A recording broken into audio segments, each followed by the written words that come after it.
తిరిగి BCN news కి స్వాగతం। కడప జిల్లా బ్రహ్మంగారి మఠం జగద్గురు శ్రీ మధ్విరాట్ పోతులూరి వీరబ్రహ్మేంద్ర స్వామి రథోత్సవం కన్నుల పండుగగా సాగింది। ఈ కార్యక్రమానికి ముందుగా ఈశ్వరీదేవి మఠం మఠాధిపతి వీర శివకుమార్ స్వాముల వారు వీరబ్రహ్మేంద్ర స్వామి పూర్వపు మఠాధిపతి కుమారులు ప్రత్యేక పూజలు నిర్వహించారు। విశేషంగా తరలివచ్చిన భక్తుల మధ్య రథోత్సవం కన్నుల పండుగగా ముందుకు సాగింది।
ఒడిశాలో లోక్సభ అసెంబ్లీ ఎన్నికల ప్రచారం జోరుగా సాగుతుంది। ఈ ఎన్నికల్లో బీజూ జనతాదళ్ను ఓడించేందుకు బీజేపీ తీవ్రంగా శ్రమిస్తుంది। ఇందులో భాగంగా సీఎం నవీన్ పట్నాయక్ పై విమర్శల బాణాలు సంధించారు।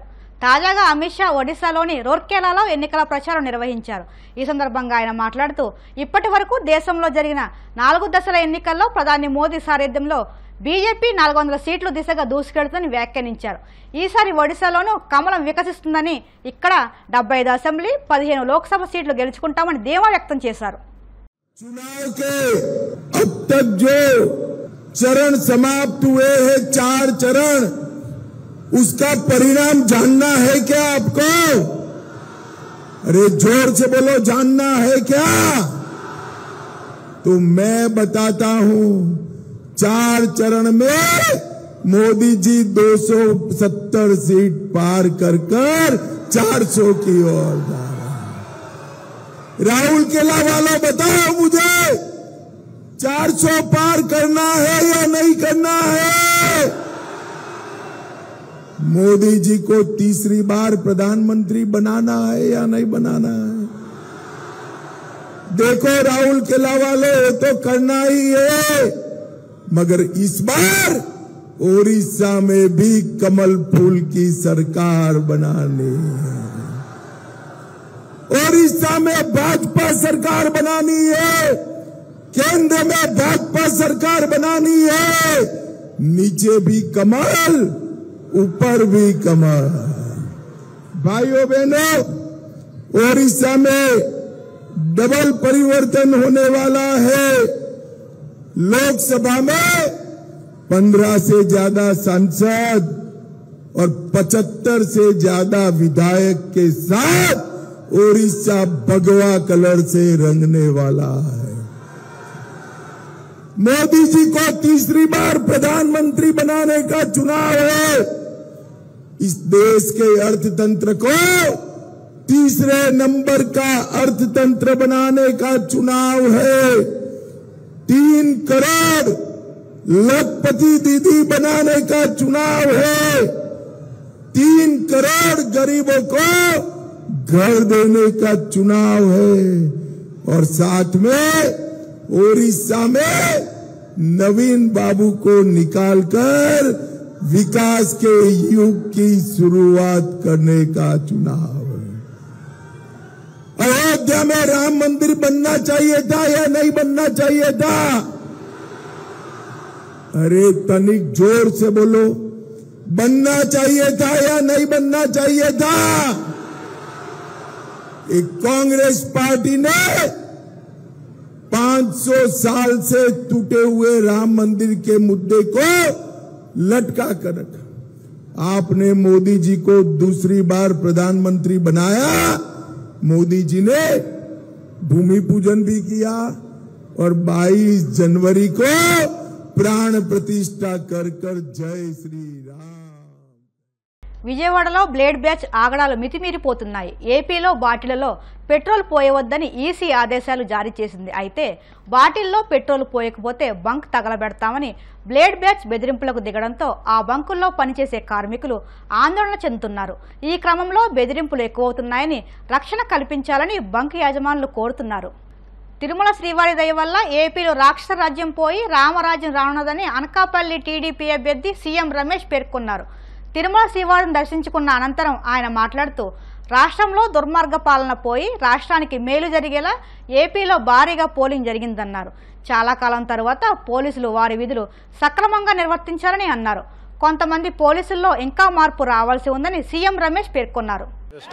సాధారణ ఎన్నికలు అయిన తర్వాత ఆ వెంకటేశ్వర స్వామిని దర్శించుకొని మీ దయ వల్ల, మీ కృతజ్ఞత వల్ల, మీ ఆశీర్వాదం వల్ల ఆంధ్రప్రదేశ్లో రాక్షస రాజ్యం పోయి రామరాజ్యం తెచ్చేదానికి మీరు ఆశీర్వదించిన దానికి ధన్యవాదాలు తెలుపుతూ ఈరోజు ఆ స్వామిని ఆంధ్రప్రదేశ్లో పీస్ఫుల్గా ప్రతి ఒక్క ఓటరు తన హక్కును 83% వరకు వినియోగించుకుని ఆంధ్రప్రదేశ్ రాష్ట్ర మేలు జరిగేదానికి, దుర్మార్గపు పాలన తరిమి కొట్టేదానికి ఆ దేవుడు ఆశీర్వదించిన వల్ల ఆ దేవుడికి మొక్కుబడి ఉండింది. ఈరోజు తీర్చుకోవడం జరిగింది. ఆంధ్రప్రదేశ్ ప్రజలకు మేలు జరుగుతుంది, మంచి పీస్ఫుల్ పాలన జరుగుతుంది. ఎలాంటి గూండాయిజం కానీ, ఎలాంటి రౌడీయిజం కానీ, ఎలాంటి దోపిడీ లేని ప్రభుత్వం తీసుకురావాలని చెప్పేసి ఆ దేవుడిని ప్రార్థించారు. ఆంధ్రప్రదేశ్లో పోలీసు వారి డ్యూటీ వారు చేస్తున్నారు మొట్టమొదటిగా చాలా రోజుల తర్వాత.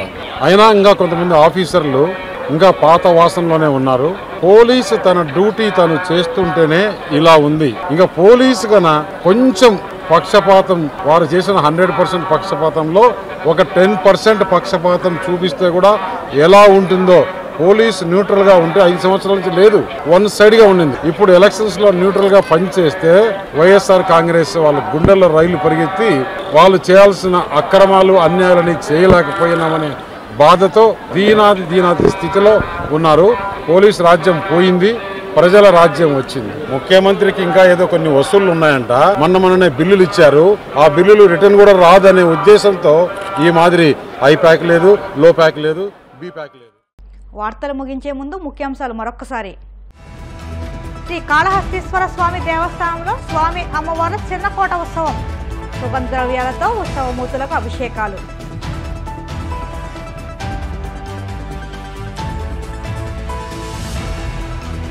తిరుమలలో పెరిగిన భక్తుల రద్దీ, భక్తులతో కిటకిటలాడుతున్న క్యూ లైన్లు.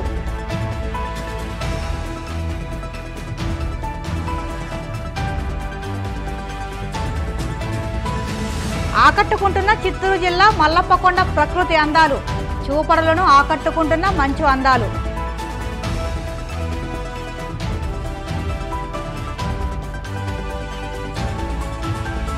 విజయవాడలో మితిమీరిపోతున్న బ్లేడ్ బ్యాచ్ ఆగడాలు, ఆందోళన వ్యక్తం చేస్తున్న బంక్ యజమానులు.